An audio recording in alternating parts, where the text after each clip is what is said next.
Fire's crackling low tonight, cabin's warm, but the knee still talks when winter settles in. Old injuries do that. They remind you the war doesn't end just because you walked away. That's the lie of peace. You leave the battlefield, hang up the uniform. Think the noise is over. But silence can be worse than gunfire. Silence gives the past room to breathe. I learned that on a frozen Denver road. Thought I was safe. Thought it was just another storm, another day. Then the breach came, a knock at the edge of the safe zone. A stranger in trouble, a choice that should have been simple. I stopped, and that stop dragged an old enemy back into the light. A man who buried my name. A building that went dark. Power failing, masks slipping, instant regret hitting hard and fast. So let me ask you, brother, when the door gets kicked in, do you run or do you hold the line? Sit down, stay a while. This one's about survival, truth, and what it really means to be a protector. The day the storm made him stop, snow came down sideways over Denver, thick and sudden, turning the late afternoon sky into a moving white wall and the roads into sheets of glass. Noah Carter eased his old pickup off the accelerator, hands steady on the wheel. The heater rattled like it always did when the temperature dropped fast, but it was warm enough. Outside, traffic crawled. Inside, silence held. Noah was 40 now, tall, broad-shouldered, built like a man who had once been shaped by rules and repetition. The red and black flannel he wore was faded at the elbows, soft from years of washing, but clean. Beneath it, a dark, thermal shirt. Jeans worn thin at the knees. Brown work boots scuffed but solid. When he moved his left foot from brake to gas, there was a faint hitch, almost invisible unless you knew to look for it. A reminder that some things never fully healed. Beside him sat Ranger. The German Shepherd was 5 years old, black and tan, powerful and calm. He wore a black harness, snug against his chest, the white letters clear even in the dim light. Service dog, do not pet. Ranger's amber eyes tracked the road, the blowing snow, the brake lights ahead. Not anxious, not bored, working. Noah glanced at the dashboard clock. He was cutting it close. Hartwell Properties was downtown. Final skills assessment. One chance. Not a promise. Not even an interview in the traditional sense. Just a test. Prove you can do the work. Prove you can be trusted. Trust was always the hard part. Noah exhaled slowly, the way he'd learned years ago when panic tried to climb up his throat. He didn't think about the past if he could help it. Didn't think about why his resume looked the way it did. Didn't think about the quiet look people got when they reached that one line. Terminated. Safety incident. The snow thickened. Then Ranger's ears shifted. Not alarmed. Focused. Noah followed his line of sight and saw the sedan half-angled into the shoulder ahead. Luxury by the shape of it. Tires spinning uselessly. Hazard lights blinking like a pulse. A woman stood outside the driver's door. Coat pulled tight. Hair already dusted white. She was arguing with her phone. Shoulders rigid. Movements sharp with frustration. Noah's foot lifted from the gas. He didn't stop right away. The clock ticked forward. If he kept going, no one would blame him. The roads were bad. Everyone was late today. Someone else would stop. Someone with better timing. Someone without something to lose. He thought of how many times he'd driven past things before. Accidents, arguments, trouble that wasn't his. Ranger let out a low sound. Not a bark, a reminder. Noah sighed, turned the wheel, and pulled in behind the sedan. Instant regret came later. This was just instinct. He stepped out into the cold. The wind bit through his flannel immediately. The woman turned, startled. She was in her early 30s, Noah guessed, slender, well kept in a way that didn't belong on the side of a snowy road. Her coat was expensive. Dark wool, tailored, makeup smudged at the edges. Her face was sharp but pale, jaw tight with anger she hadn't decided where to put yet. "I'm fine," she said quickly. before he spoke. Defensive, proud. Looks like your battery's done, Noah said. His voice was low, even. Not pushing. She looked past him at the truck, then at Ranger sitting calmly inside. The harness caught her eye. Her shoulders dropped half an inch. I didn't hit anything, she said. It just died. Happens, Noah replied. Cold does that. She hesitated. I don't have time for this. That made him almost smile. No one ever does. He popped his hood and worked fast. Movements practiced. The jumper cables were old, but reliable. Ranger stayed put, eyes on the woman now, watching. Claire, she said suddenly. My name, Noah. She nodded once. Not friendly. Not rude. Just acknowledging reality. While the engine turned over, Noah noticed her hands shaking. Not from cold alone. Something else sat under it. Something heavier. You should sit in the truck, he said. Warmer. She stopped herself, looked at the snow, at the dead road. All right, inside the cab. She rubbed her palms together, breathing slow, like she was trying not to crack. Noah handed her a clean shop towel. Thanks, she said. Quieter now. The sedan started on the second try. Relief crossed her face, brief and sharp. She looked at Noah differently then, like she wanted to say something and didn't know how. You didn't have to stop, she said. He shrugged. Didn't feel right not to. Ranger shifted, tail thumping once against the seat. Claire watched the dog, then Noah. You're going to be late. Probably. She studied his face, searching for resentment, finding none. That unsettled her more than anger would have. Thank you, she said again, this time meaning it. Noah nodded, already stepping back. Drive safe. As he returned to his truck, snow settling on his shoulders. He didn't see her watching him pull away. Didn't see the way she pressed her lips together, like she'd just been reminded of something she'd almost forgotten. Noah merged back into traffic, clock ticking louder now. He didn't know her name beyond Claire, didn't know where she was going, didn't know that in less than an hour. She would be standing between him and everything he thought he'd lost. All he knew was that he'd stopped, and sometimes stopping was the beginning of everything. A room that measured men by the clock. Downtown Denver was wrapped in gray slush and sharp wind, the storm easing just enough to make the cold feel personal. Noah Carter parked 2 blocks from Hartwell Properties and walked the rest of the way, boots crunching through dirty snow. His red and black flannel was still damp at the shoulders. Ranger stayed close at his left side. Black harness, snug, white letters, clear. Service dog. Do not pet. The building rose out of the street like a statement. Glass, steel, warm light behind polished windows. Noah slowed as he reached the entrance, not from doubt, but from habit. He always took a second before stepping into places like this. Places that felt designed to remind people who belonged and who did not. Inside, the lobby smelled of citrus cleaner and money. Shoes clicked. Voices stayed low. Noah's boots made a sound he couldn't soften. He felt it anyway. The subtle shift when eyes noticed him. The flannel. The dog. The limp if he moved too fast. He checked the time. Late. Not disastrously, but enough. A woman at the reception desk looked up. She was in her early 40s. White American. Hair pulled into a precise knot. Posture straight from years of procedure. Her nameplate read, Emily Turner. Her expression was professional, neutral, practiced. Name, she asked. Noah Carter, he said. Her fingers paused above the keyboard. Not long. Just enough. You were scheduled for 2 o'clock, she said. I know. She studied him then. Not with judgment, with assessment. Ranger sat automatically at Noah's side, eyes forward, still. I'll let them know you've arrived, Emily said. Please, have a seat. No apology. No reassurance. Just process. Noah nodded and took a chair along the wall. Leather. Soft. Too soft.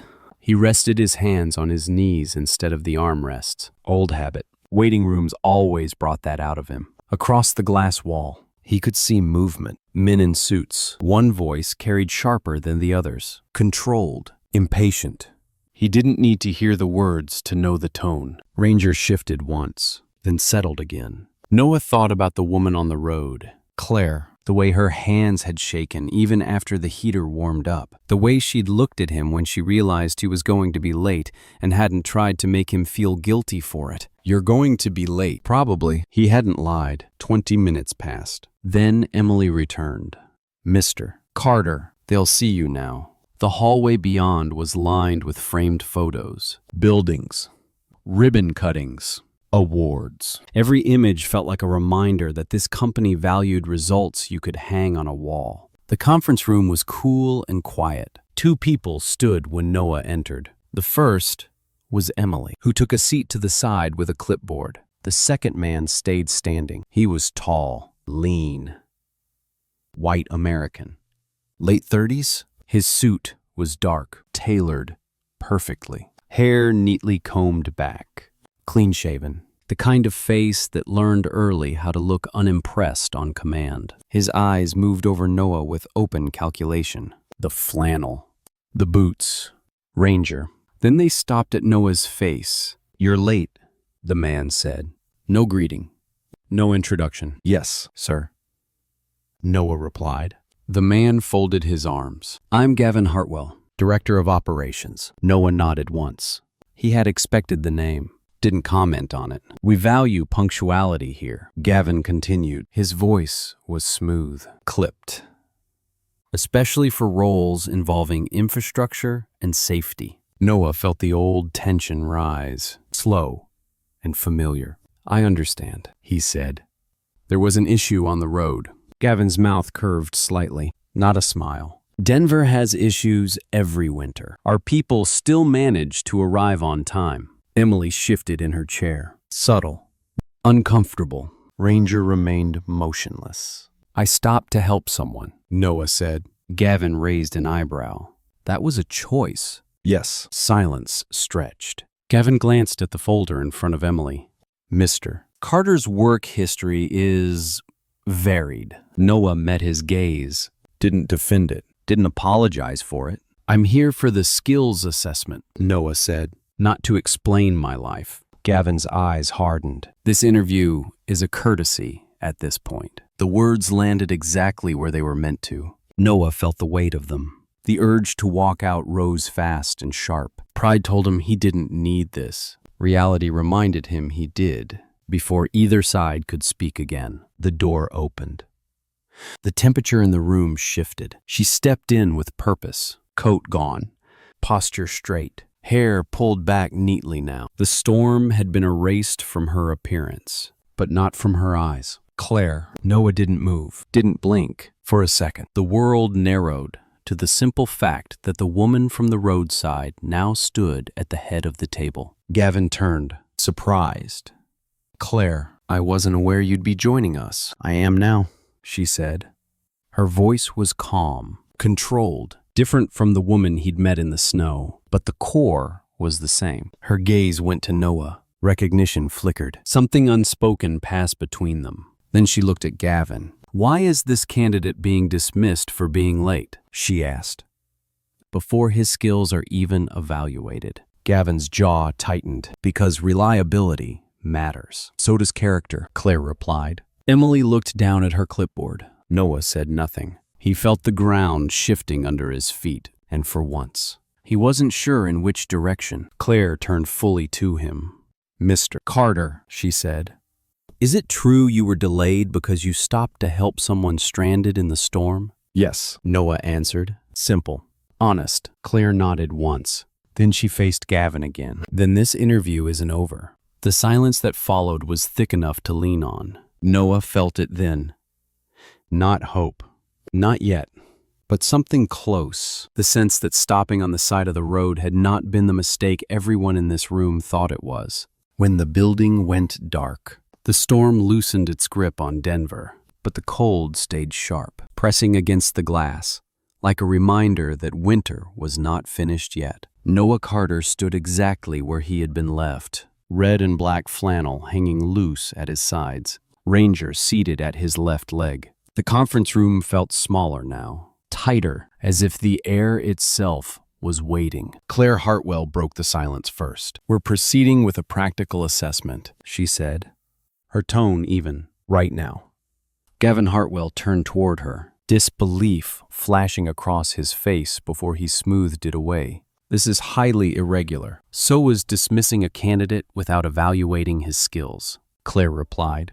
Emily Turner glanced up from her clipboard, careful and quiet. She said nothing, but her posture shifted, attention sharpening. This was no longer routine. Gavin exhaled through his nose. "Fine. A controlled test. Workshop level. Simulation only." "No," Claire said. "Real conditions." Noah felt the weight of that word settle in his chest. Real meant consequences. Real meant no room for excuses. It was what he trusted most and feared least. Ranger's ears flicked forward. Before Gavin could argue again, a sharp alarm cut through the building. Not the clean tone of a drill, but something raw, urgent. The lights flickered once. Then again, a voice crackled over the intercom, strained and fast. "Facilities to floor 9. Electrical fault reported. Possible junction box overheating." The room froze. Gavin's phone was already in his hand. "That's our west server wing," he said. "If power drops, it won't," Noah said quietly.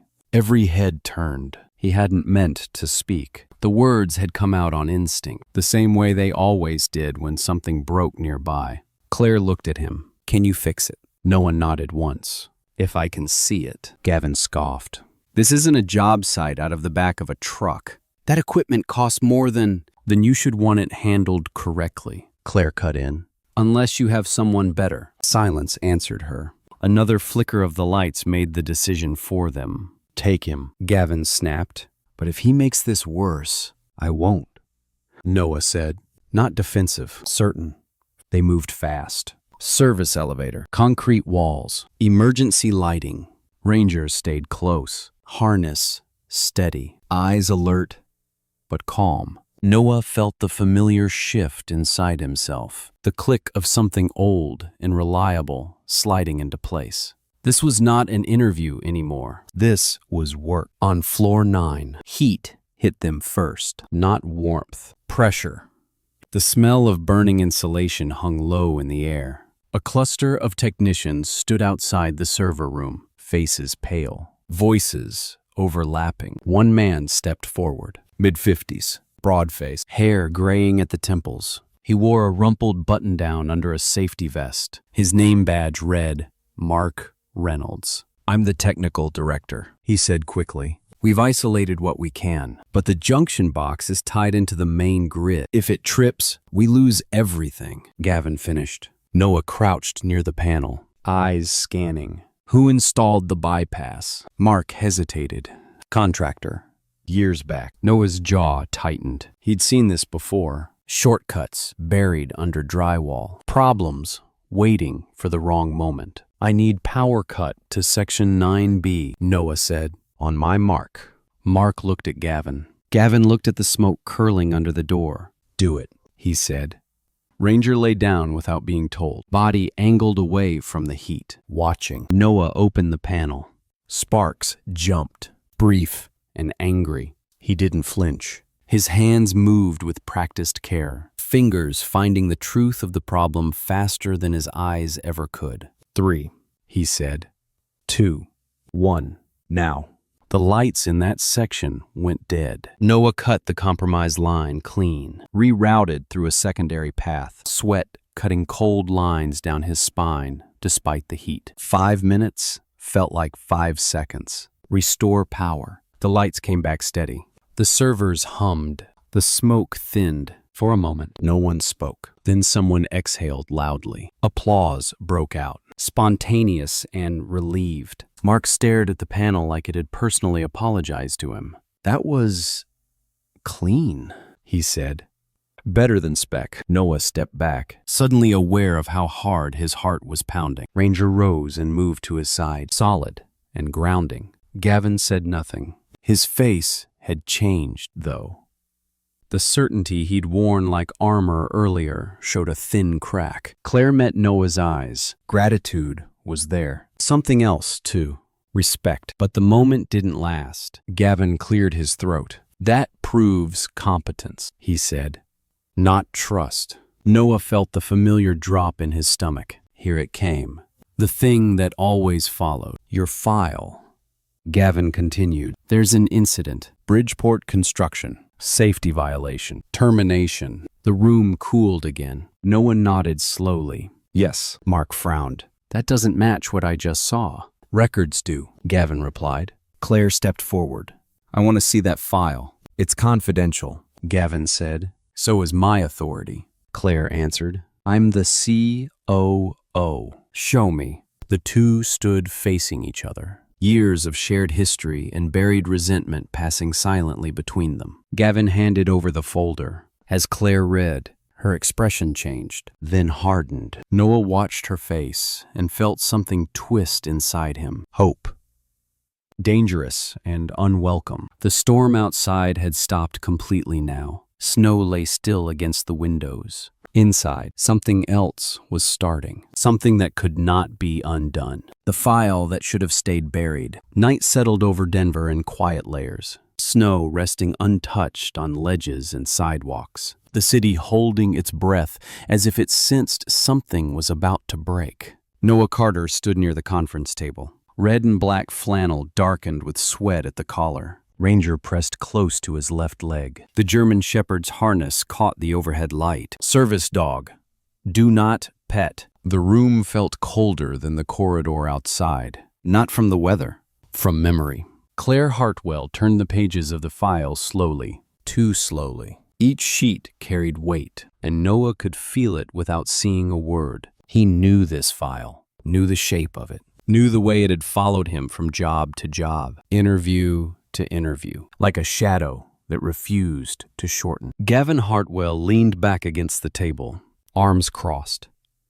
Confidence rebuilt piece by piece. There's nothing to dig into, he said. The record is clear. Noah kept his eyes on the floor. He had learned a long time ago that watching people read your past was worse than hearing them judge it. Claire stopped turning pages. Her face had gone still, not calm. Controlled in the way people get right before anger sharpens. This termination, she said quietly. Bridgeport construction. 6 years ago. Noah nodded once. His throat felt tight. Yes. Reason given. Claire continued, reading. Creation of unsafe working conditions. Mark Reynolds, the technical director, frowned from his place near the door. That doesn't align with what I saw today. It aligns with the paperwork, Gavin said. And paperwork matters. Claire's eyes lifted to him. It does, which is why I'm going to read it out loud. Gavin straightened. That won't be necessary. It will, she replied. Noah felt his pulse in his ears as Claire read. Dates, locations, technical jargon stripped of context. Each sentence was familiar, like a scar you forget about until someone runs a finger over it. Noah remembered that job. He had seen the problem early. Wiring rerouted without proper insulation. Load calculations ignored. He had flagged it, documented it, refused to sign off. 3 days later, he was gone. Claire's voice slowed. There's an addendum, she said. Internal investigators' notes. Gavin's jaw tightened. Claire read again. Supervisor override approved despite unresolved safety concerns. Recommendation. Further review. She looked up. This review never happened. Mark took a step closer. Why not?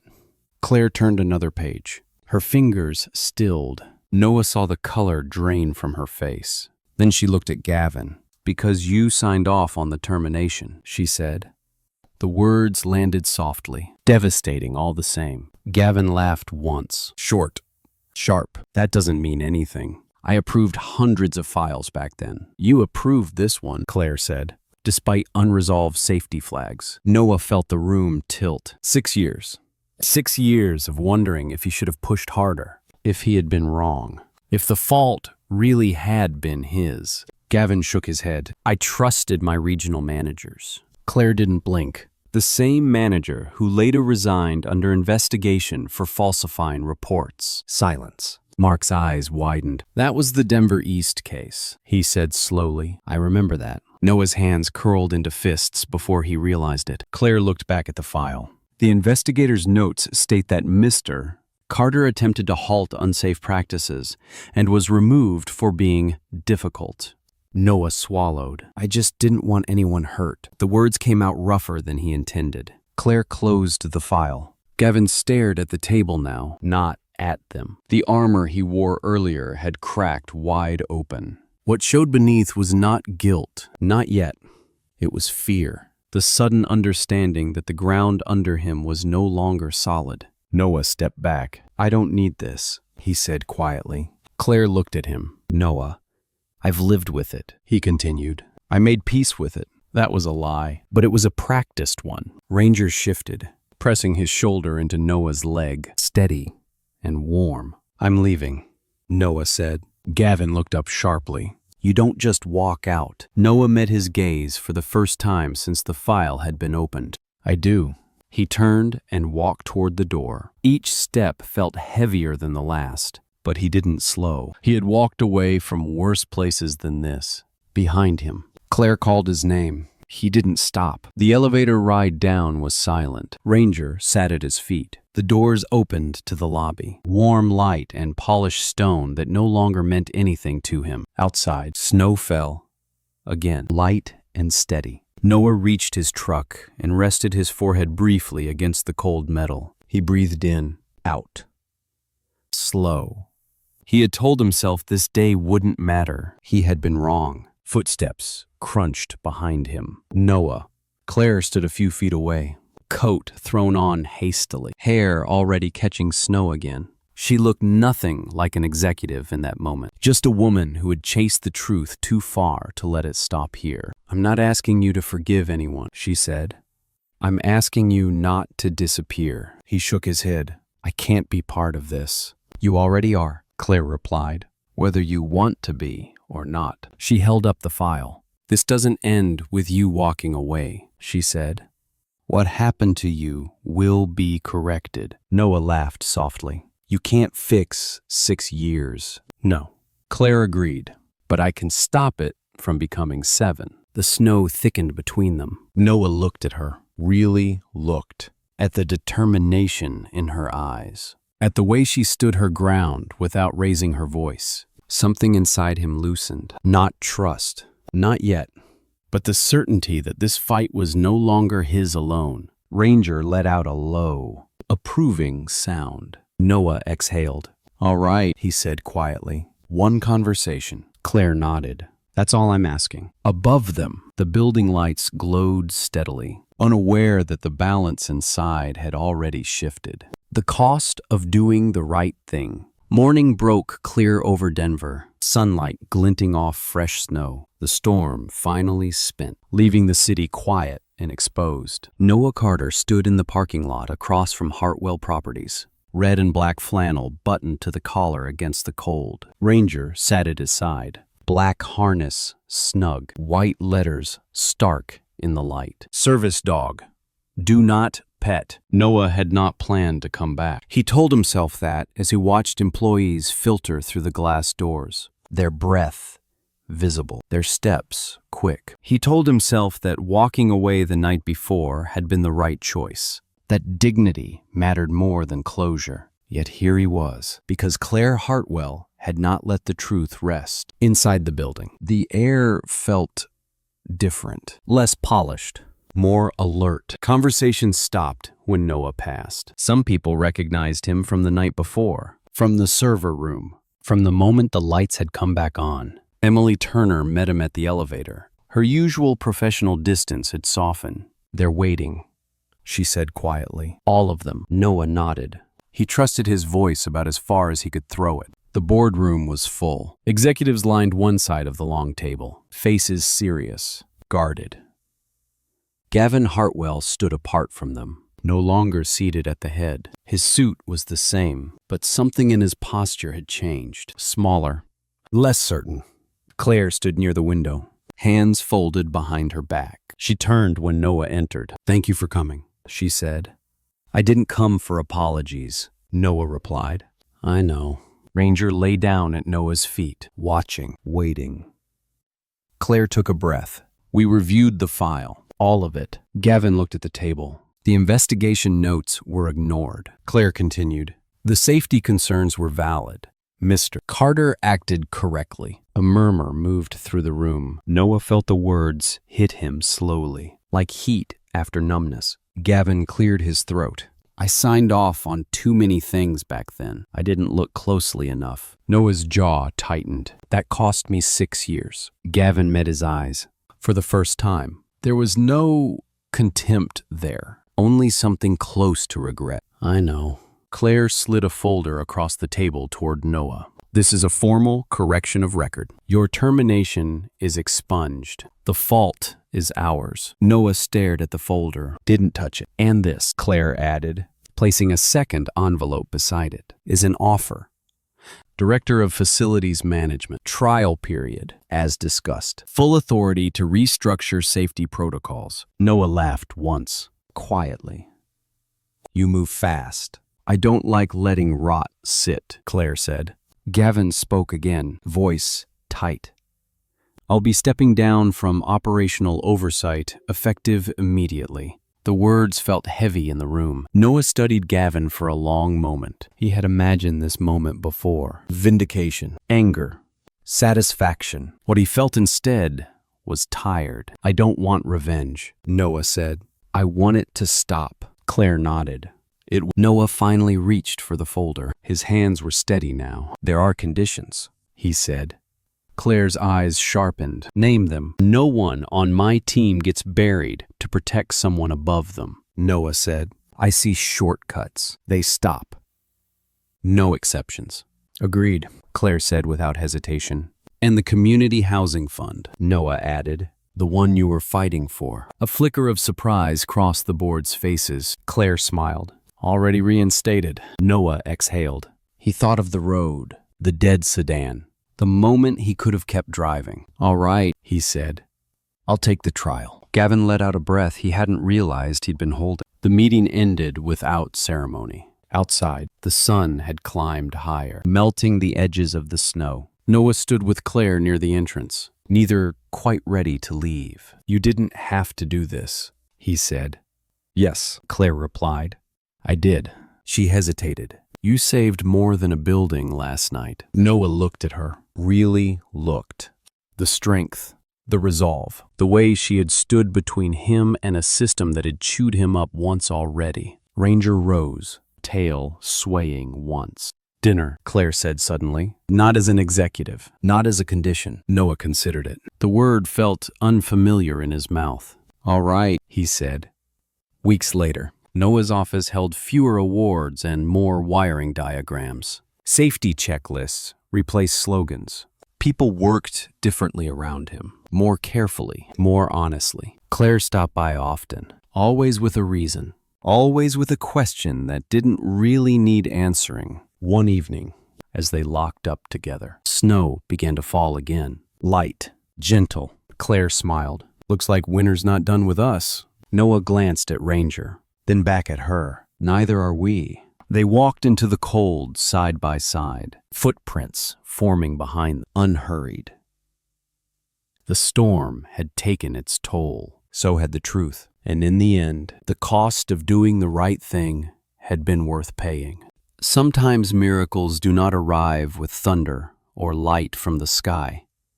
Sometimes they arrive in quiet choices, a moment when a person decides to stop, to help, to do what feels right even when the cost is real. Faith often works this way, not as a reward promised in advance, but as strength given after the choice is made. Noah did not stop because he expected justice. He stopped because his heart told him it was right. And through that single act, God opened doors that have been closed for years. Truth rose.